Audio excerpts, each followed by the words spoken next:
Halo semuanya, nama saya Selinda dengan NPM 2142019. Perkenalkan, saya Jesslyn dengan nomor NPM 2142023. Nama saya Celia Chandra dengan NPM 2142018. Perkenalkan, nama saya Winnie dengan NPM 2142012.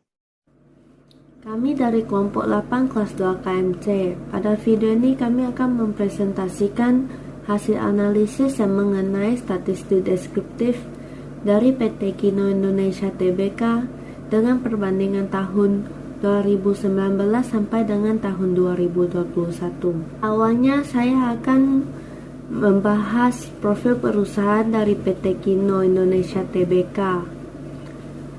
PT Kino ini pada awalnya berdiri pada tahun 1991 dengan nama PT Duta Lestari Sentratama yang didirikan oleh Hari Sanusi.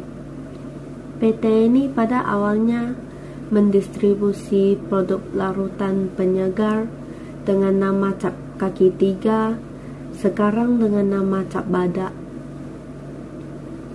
Kemudian pada tahun 1997, Hari memutuskan untuk terjun ke industri permen dan mendirikan PT Kino Sentra Industrindo dengan menjual permen lunak rasa kopi. Kemudian setelah 2 tahun, pada 8 Februari 1999, Hari Sanusi mendirikan PT Kino Care Era Comestindo dengan mengembangkan usaha toiletries. Belakangan, pada 3 September 2014, PT Kino Care Era Comestindo ini sebagai perusahaan induk Hari Sanusi dan namanya diubah menjadi PT Kino Indonesia Tbk. PT Kino merupakan salah satu perusahaan consumer good yang telah diakui di Indonesia dan juga mancanegara dengan lingkup bisnis yang meliputi kategori produk. Pertama, personal care, kedua, beverage, yang ketiga, food, dan terakhir, farmasi. Kino saat ini berkembang dengan pesat dari waktu ke waktu. Nah, setelah kita mengumpulkan, menyusun, dan menyajikan data, berikut ini adalah perhitungan statistik deskriptif untuk total aset pada tahun 2019 sampai 2021, yaitu sebagai berikut. Yang pertama, min dihitung dengan rumus mu sama dengan sigma x per n. Sigma x adalah jumlah x-nya, sedangkan n adalah jumlah datanya. Didapatkan nilai sebesar 5.099.308.000.000 lebih. Nah, selanjutnya median dihitung dengan rumus n tambah 1 per 2, karena data tersebut adalah data ganjil, maka rumusnya adalah n tambah 1 per 2. Sedangkan kalau data genap, rumusnya adalah n per 2. Nah, pada perhitungan ini, median didapatkan sebesar 5.255.359.000.000. Dari perhitungan tersebut, kita dapat melihat bahwa nilai min lebih kecil daripada nilai median. Maka pada kurva distribusi frekuensi, nilai min akan terletak di sebelah kiri, sedangkan median di tengah dan modus di sebelah kanannya. Nah, kurva distribusi frekuensi yang terbentuk adalah negatively skewed atau condong ke kiri. Selanjutnya, range dihitung dengan nilai maksimum dikurang dengan nilai minimum dan didapatkan sebesar 651 miliar. Nah, nilai range-nya kecil itu menandakan bahwa data akan berkumpul di sekitar pusat datanya karena perbedaan antara data yang satu dengan data yang lainnya kecil. Selanjutnya, standar deviasi yang dihitung dengan rumus akar varians. Nah, standar deviasi didapatkan sebesar 287 miliar. Nilai standar deviasi yang lebih kecil daripada min menunjukkan bahwa data yang kurang bervariasi atau homogen dan ukuran penyebaran yang kecil. Oke, selanjutnya berikut ini merupakan perhitungan statistik deskriptif untuk total liabilitas pada tahun 2019 sampai 2021, yaitu sebagai berikut. Min didapatkan sebesar 2.451.398.000.000, median sebesar 2.678.123.000.000, Nah, dari perhitungan tersebut dapat dilihat bahwa nilai mean lebih kecil daripada nilai median. Maka pada kurva distribusi frekuensi, mean akan terletak di sebelah kiri, median di tengah, dan modus di sebelah kanan. Kurva distribusi yang terbentuk adalah condong ke kiri atau negatively skewed. Nah, selanjutnya range. Range didapatkan nilai sebesar 690 miliar yang dihitung dengan nilai maksimum dikurang dengan nilai minimum. Nilai range yang kecil menandakan bahwa data akan berkumpul di sekitar pusat data karena perbedaan antara data yang satu dengan data yang lainnya itu kecil. Oke, selanjutnya untuk standar deviasi itu sebesar 324 miliar lebih. Nah, nilai standar deviasinya lebih kecil daripada nilai mean-nya. Maka itu menunjukkan bahwa datanya kurang bervariasi atau homogen dan ukuran penyebarannya kecil. Oke, selanjutnya berikut ini adalah perhitungan statistik deskriptif pendapatan untuk tahun 2019 sampai 2021. Nilai mean didapatkan dengan nilai sebesar 4.226 miliar 831 juta. Sedangkan median didapatkan sebesar 4.024 miliar 971 juta. Dari perhitungan mean dan median, kita dapat mengetahui bahwa nilai mean lebih kecil daripada median, maka pada kurva distribusi frekuensi, itu nilai mean itu terletak di sebelah kiri, nilai median di tengah, dan modus di sebelah kanan. Seperti slide sebelumnya, kurva distribusi frekuensi yang terbentuk adalah negatively skewed atau condong ke kiri. Oke, selanjutnya range itu didapatkan nilai sebesar 702 miliar dengan rumus nilai maksimum dikurang minimum. Nilai range-nya kecil menandakan data akan berkumpul di sekitar pusat data karena perbedaan data yang satu dengan data yang lainnya itu kecil. Selanjutnya untuk standar deviasi itu didapatkan nilai sebesar 320 miliar. Nah, nilai standar deviasi itu dapat dilihat bahwa nilainya itu lebih kecil dari mean. Itu menunjukkan datanya kurang bervariasi atau homogen dan ukuran penyebarannya juga kecil. Kemudian ada statistik deskriptif laba bersih. Nah, dapat dilihat di bawah sini terlihat data laba bersih dari tahun 2019 sampai tahun 2021 yang telah kami peroleh. Pada tahun 2019, laba bersih yang diperoleh oleh perusahaan Kino sebesar 636 miliar 96 juta 776.179 rupiah, dan pada tahun 2020 laba bersih yang didapatkan sebesar 135 miliar 159 juta 940.000 dan 52 rupiah, dan pada tahun 2021 laba bersih yang didapatkan sebesar 127 miliar 135 juta 975.000 dan 585 rupiah. Kemudian mean dihitung dengan total dari nilai laba bersih dan dibagi dengan total data laba bersih, yaitu dari tahun 2019, 2020, dan 2021, sehingga mendapatkan nilai 299 miliar 464 juta 230.000 dan 605 rupiah.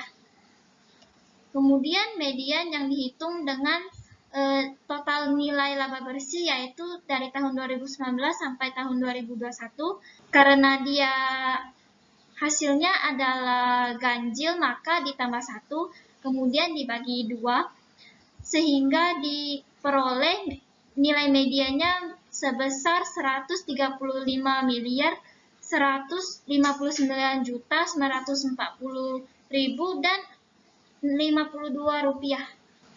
Dan dari data 2019 sampai 2021, nilai laba bersih yang paling kecil adalah 127 miliar 135 juta 975.000 dan 585 rupiah.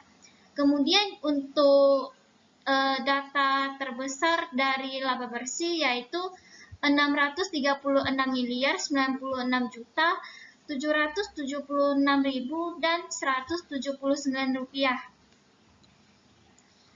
Kemudian untuk menghitung range, nilai terbesar dikurang dengan nilai terkecil sehingga mendapatkan nilai sebesar 508.960.800.000 dan 594 rupiah. Kemudian variance menggunakan rumus jumlah dari data dikurang dengan min, kemudian dibagi dengan total data laba bersih, yaitu dari tahun 2019 sampai tahun 2021, sehingga mendapatkan hasil yang sudah tertera di PPT. Kemudian untuk standar deviasi menggunakan rumus akar dari varians, sehingga mendapatkan hasil 238.057.694.000 dan 766 rupiah. Kemudian ada graf histogram. Nah, dari graf histogram dapat terlihat bahwa aset memiliki nilai tertinggi dan laba bersih mempunyai nilai terendah. Dari graf histogram dapat dilihat bahwa aset dan liabilitas perusahaan bertambah pada tahun 2020 yang disebabkan oleh penjualan yang berkurang akibat COVID-19. Sehingga perusahaan mengalami divisi anggaran dan mau tidak mau harus mencari aset atau dapat disebut sebagai modal usaha untuk mempertahankan perusahaan mereka. Dan pada tahun 2021, liabilitas berkurang drastis. Hal ini bisa jadi sebagai simbol kepulihan dari ekonomi perusahaan, sehingga perusahaan mampu membayar utang-utang mereka dengan baik. Selain itu, terjadi penurunan pada pendapatan dan laba bersih. Hal ini disebabkan oleh melandainya pandemi COVID-19 pada tahun 2020, sehingga terjadi penurunan ekonomi yang kemudian berimbas pada perkembangan perusahaan, terutama di industri food and beverage, karena terjadi kenaikan harga bahan baku. Saya akan membahas pie chart aset lancar, aset tidak lancar, liabilitas lancar, liabilitas tidak lancar, dan kesimpulan. Aset lancar mengalami kenaikan dari tahun 2019 hingga tahun 2020. Namun mengalami penurunan nilai aset pada tahun 2021. Aset lancar tahun 2019 menunjukkan hasil 32%. Pada tahun 2020 mengalami kenaikan menjadi 35%. Dan pada tahun 2021 mengalami penurunan menjadi 33%. Sedangkan pada aset tidak lancar tahun 2019 menunjukkan hasil 29%. Pada tahun 2020 mengalami kenaikan menjadi 34%. Dan pada tahun 2021 mengalami kenaikan menjadi 37%. Kenaikan aset lancar dan aset tidak lancar pada PT Kino Indonesia Tbk disebabkan karena kurangnya penjualan akibat COVID-19. Kondisi ini menyebabkan perusahaan meningkatkan aset dengan cara investasi dan meningkatkan modal usaha dalam mempertahankan perusahaan. Aset sebagai aktiva yang digunakan untuk aktivitas operasional perusahaan. Oleh karena itu, semakin besar aset yang diharapkan, maka semakin besar hasil operasional yang akan dihasilkan oleh perusahaan. Nilai liabilitas lancar pada tahun 2019 menunjukkan hasil 32% dan mengalami kenaikan pada tahun 2020 menjadi 39%. Pada tahun 2021, nilai liabilitas lancar mengalami penurunan menjadi 29%. Penurunan nilai liabilitas lancar disebabkan karena adanya COVID-19 yang membuat perusahaan sulit membayar kewajibannya, seperti utang bank, utang obligasi, utang pemegang saham, dan utang sewa. Sedangkan liabilitas tidak lancar terus mengalami peningkatan dari tahun 2019 hingga tahun 2021. Pada tahun 2019 menunjukkan hasil 14%. Pada tahun 2020 menjadi 28%. Dan pada tahun 2021 mengalami peningkatan menjadi 58%. Peningkatan liabilitas disebabkan karena adanya pandemi COVID-19 yang mempengaruhi perekonomian perusahaan mengalami tekanan berat. Pandemi COVID-19 telah membuat perusahaan berupaya keras dalam meningkatkan perekonomian. Hal ini menyebabkan perusahaan memanfaatkan liabilitas untuk menutup defisit karena besarnya pengeluaran perusahaan. Liabilitas dapat digunakan sebagai modal dalam mendorong pertumbuhan ekonomi. Selain itu, peningkatan aset juga dapat meningkatkan liabilitas dikarenakan adanya kepercayaan dari pihak luar terhadap perusahaan. Kepercayaan kreditor terhadap perusahaan mampu meningkatkan liabilitas yang didasarkan pada keyakinan kreditor atas dana yang ditanamkan ke dalam perusahaan. Berdasarkan hasil perhitungan dan analisa statistik, dapat disimpulkan bahwa PT Kino Indonesia Tbk mengalami penurunan drastis pada pendapatan dan laba bersih. Hal ini disebabkan oleh melandanya pandemi COVID-19 pada tahun 2020, sehingga terjadinya penurunan ekonomi yang berimbas pada perkembangan perusahaan, terutama di industri food dan beverage karena terjadinya kenaikan harga bahan baku yang menjadi isu terhadap PT Kino Indonesia Tbk. Selain itu, aset dan liabilitas bertambah pada tahun 2020 yang disebabkan oleh penjualan yang berkurang akibat COVID-19. Sehingga perusahaan mengalami defisit anggaran dan mau tidak mau harus mencari aset yang dapat disebut sebagai modal usaha untuk mempertahankan perusahaan mereka. Akibat dari COVID-19 mengakibatkan perusahaan kesulitan dalam membayar utang-utangnya. Dan pada tahun 2021, liabilitas berkurang drastis. Hal ini bisa jadi sebagai simbol kepulihan ekonomi perusahaan sehingga perusahaan mampu membayar utang-utang mereka dengan baik. Sekian hasil presentasi kami dari kelompok 8. Atas perhatiannya, kami ucapkan terima kasih.